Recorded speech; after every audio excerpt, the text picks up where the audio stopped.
Mga kabayan, andito na naman po tayo for another cooking session. And today we're going to show you how to make pancit canton guisado. And here are the ingredients. We have pancit canton, shrimp, nor chicken bouillon, celery, carrot, cabbage, soy sauce and black pepper, garlic and onion, at meron din po tayong vegetable oil, onion leaves, and lemon juice. Tara, magluto na po tayo.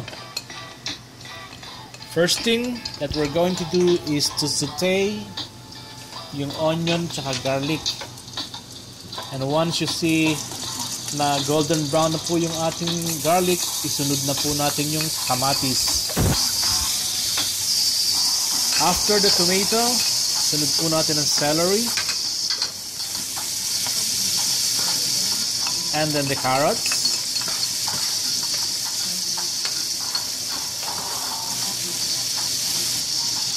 At lagyan na po natin ng black pepper.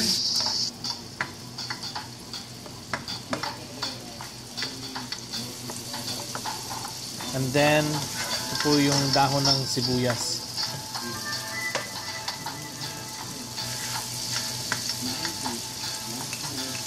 And then, sunod na po natin ang ating shrimp.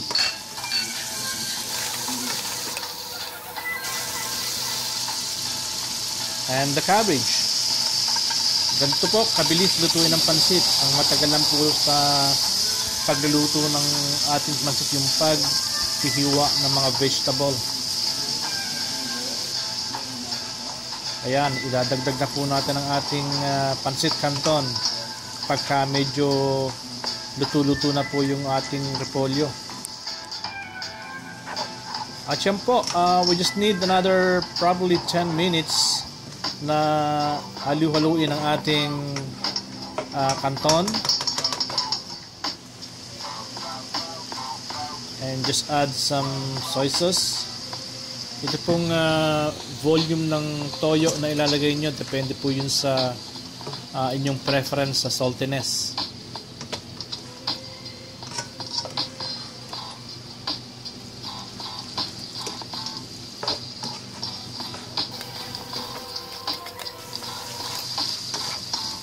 And there you go, almost patapos na po ang ating pancit canton.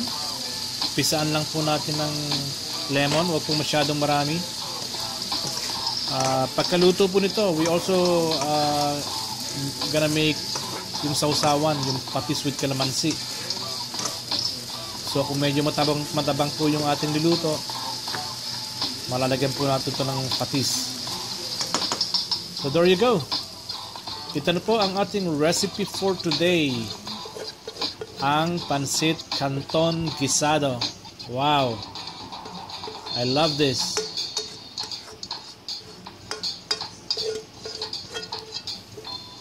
Yan na po. Sana po ay nagustuhan nyo ang ating pagluluto ng ating recipe for today, ang pancit canton guisado.